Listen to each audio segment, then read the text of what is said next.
The Jacket, written by Gary Soto. So something I want you to think about while you're reading is the question, do you ever feel pressure to fit in by dressing a certain way?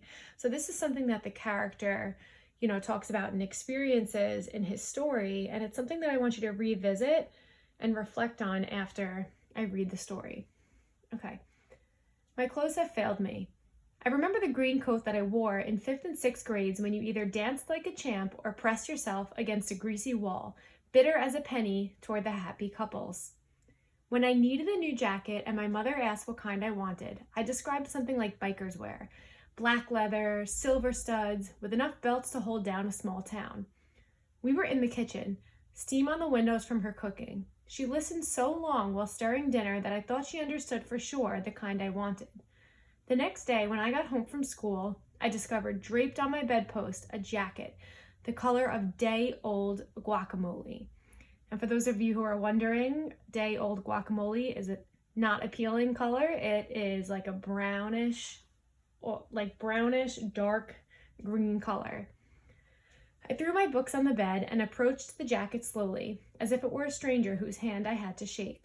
I touched the vinyl sleeve, the collar, and peeked at the mustard-colored lining. From the kitchen, my mother yelled that my jacket was in the closet.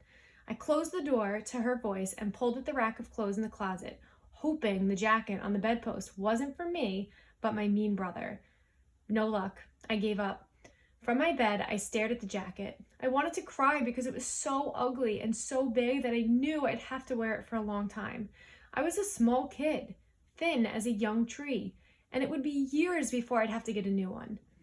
I stared at the jacket, like an enemy, thinking bad things before I took off my old jacket, whose sleeves climbed halfway to my elbow. I put the big jacket on. I zipped it up and down several times, and rolled the cuffs up so they didn't cover my hands.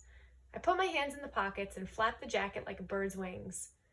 I stood in front of the mirror, full face, then profile, then looked over my shoulder as if someone had called me. I sat on the bed, stood against the bed, and combed my hair to see what I would look like doing something natural. Ugh, I looked ugly. I threw it on my brother's bed and looked at it for a long time before I slipped on it and went out to the backyard, smiling a "thank you" to my mom as I passed her in the kitchen, with my hands in my pockets. I kicked a ball against a fence and then climbed it to sit looking into the valley. I hurled orange peels at the mouth of an open garbage can, and when the peels were going, I watched the white puffs of my breath thin to nothing. I jumped down, hands in my pockets, and in the backyard on my knees, I teased my dog, Brownie, by swooping my arms while making bird calls. He jumped at me and missed. He jumped again and again, until a tooth stuck deep, ripping an L-shaped tear on my left sleeve. I pushed Brownie away to study the tear as I would a cut on my arm.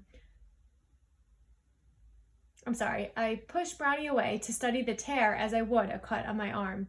There was no blood, only a few loose pieces of fuzz.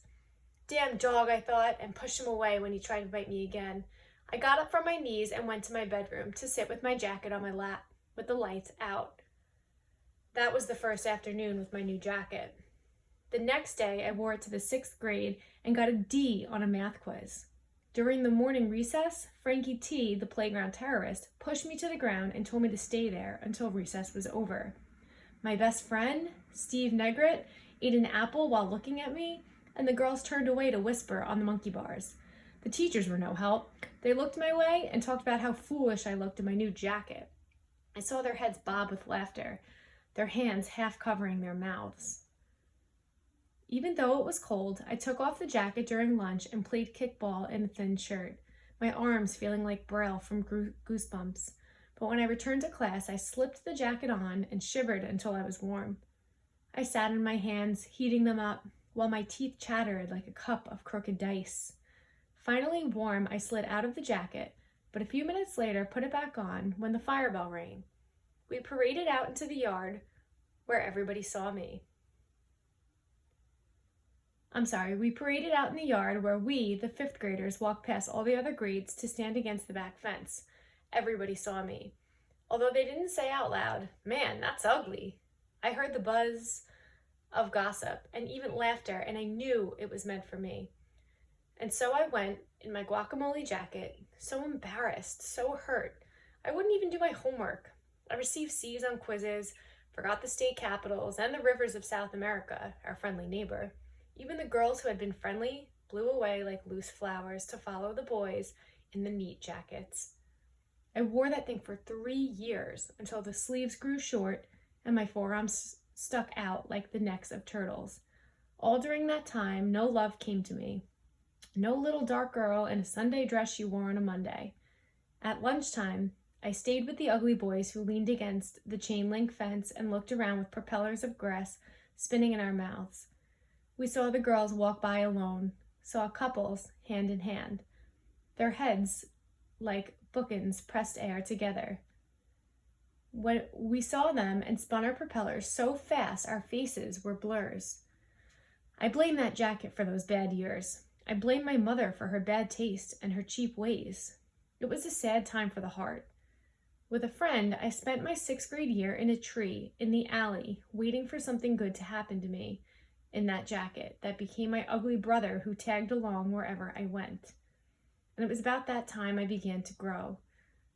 My chest puffed up with muscle, and strangely, a few more ribs. Even my hands, those fleshy hammers, showed bravery through the cuffs, the fingers already hardening for the coming fights. But the L-shaped rip on the left sleeve got bigger. Bits of stuffing coughed out from its wound after a hard day at play. I finally scotch-taped it closed, but in rain or cold weather, the tape peeled off like a scab, and more stuffing fell out until that sleeve shriveled into a palsied arm. That winter, the elbows began to crack and whole chunks of green began to fall off. I showed the cracks to my mother, who always seemed to be at the stove with steamed-up glasses, and she said there were children in Mexico who would love that jacket. I told her that this was America and yelled that Debbie, my sister, didn't have a jacket like mine. I ran outside, ready to cry, and climbed the tree to the alley to think bad thoughts and breathe puff white and disappear. But whole pieces still casually flew off my jacket when I played hard, read quietly, or took a vicious spelling test at school. When it became so spotted that my brother began to call me camouflage, I flung it over the fence into the alley. Later, however, I swiped the jacket off the ground and went inside to drape it across my lap and mope. I was called to dinner. Steam shriveled my mother's glasses as she said grace. My brother and sister with their heads bowed made ugly faces at their glasses of powdered milk. I gagged too, but eagerly ate rips of buttered tortilla that held scooped up beans. Finished, I went outside with my jacket across my arm. It was a cold sky. The faces of clouds were piled up, hurting. I climbed the fence, jumping down with a grunt. I started up the alley and soon slipped into my jacket. That green, ugly brother who breathed over my shoulder that day, and ever since.